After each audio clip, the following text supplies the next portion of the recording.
I think it's a really interesting question to ask in terms of how pervasive economic crime is, because our survey is actually demonstrating year on year that not only is economic crime everywhere, but it's also growing. So this isn't something that's isolated or discrete. For me, the key strategic messages coming out from the report is that nobody is immune to economic crime. When we talk about the different types of fraud, procurement fraud, when we talk about identity theft, when we talk about cybercrime, as well as the more well-known aspects such as bribery and corruption, which potentially is a real threat to a company's expansion plans. So where we see organisations wanting to build new business in countries which have a high risk of bribery and corruption, what does that mean, therefore, in terms of their aspirations to grow and develop their business there? So for me, economic crime is not going away. In many respects, it's just becoming far more pervasive and far more enduring in its nature. It is becoming more innovative. So the ways in which fraudsters are getting hold of data, the way they are manipulating data as well and accessing data is becoming far more creative. And so therefore, organizations always have to be thinking one step ahead. One of the industries that seems to be heavily affected by economic crime is actually the financial services industry. And if you look back as to what has transpired in that industry in Kenya and in the region, it's one of the industries that has experienced tremendous consistent growth over the last 10 years or so. And as a result, it is quite clear that the fraudsters are quite strategic and focusing on where the money is. And that industry has registered a significant increase in terms of threats of cybercrime and other forms of fraud. 经济犯罪呢，主要就是有两种不同的威胁。第一种就是不定期的经济犯罪，就比较是一次性的经济犯罪。然后第二种呢，就是系统性的经济犯罪。第一种呢，就一般就是谈到可能是在那个企业里边，就可能是只是是一次性的发生的问题，好像是有一个员工就是他偷了那个企业里边的现金，然后就对公司造成那个经济的损失。第二种呢，就是那个系统性的。那个一般就是会对公司造成比较攻击性的那个影响的，一般就是会牵涉到那个比较严重的那个违规的情况，有可能是牵涉到那个美国的反腐败的罚规的情况也是有的，或者是到那个洗钱的行为，也是会牵涉在里面的。There are a number of different threat actor groups that we see operating in this space. I think the most significant that we worry about, and this is true all around the world, are nation-state actors. And these are extremely capable, focused, motivated, committed, dedicated people.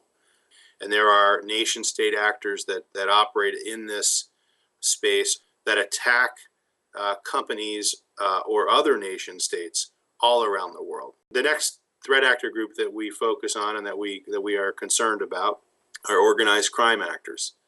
Organized crime actors are generally focused on taking information and converting it rapidly into a monetized value.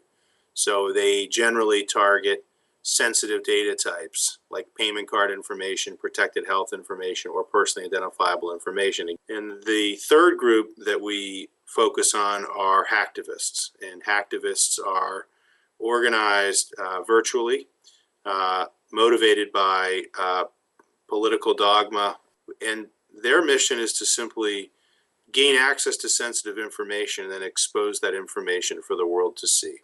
We also worry about the fourth group, which are insiders. An insider threat is a very big deal. And I think I should also point out that none of these actor groups are mutually exclusive, nor do they necessarily target different entities.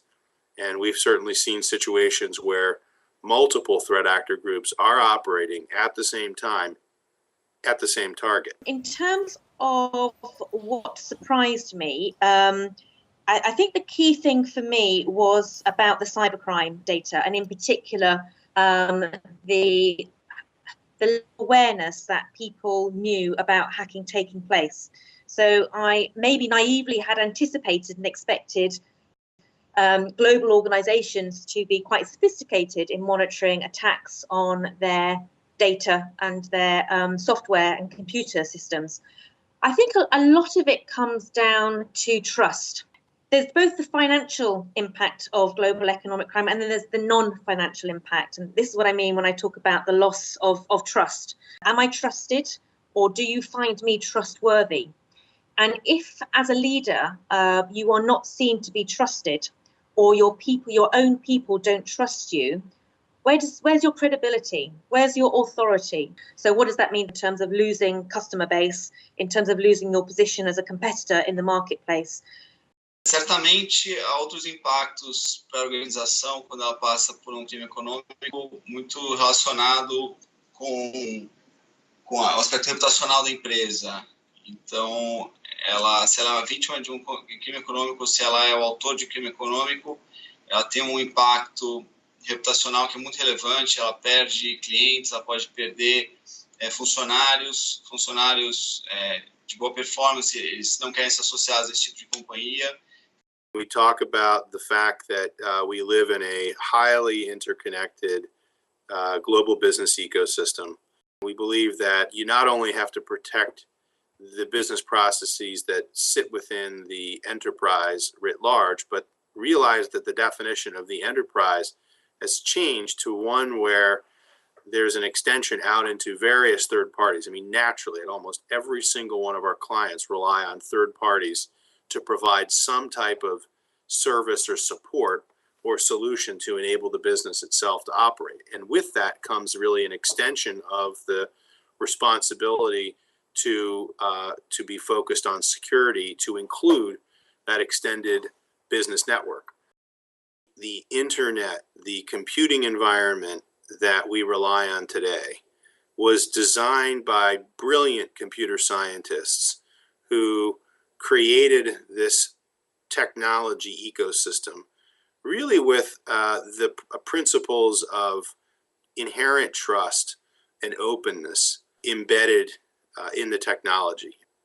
We've learned that you can't operate and you can't assume that it's a safe environment and you can't assume trust. And I think that we're seeing the security industry working very hard in the technology industry working very hard to fundamentally transform the way that the technology itself operates, recognizing that it's not smart nor strategically possible to succeed and operate under this, assumption that the environment is safe.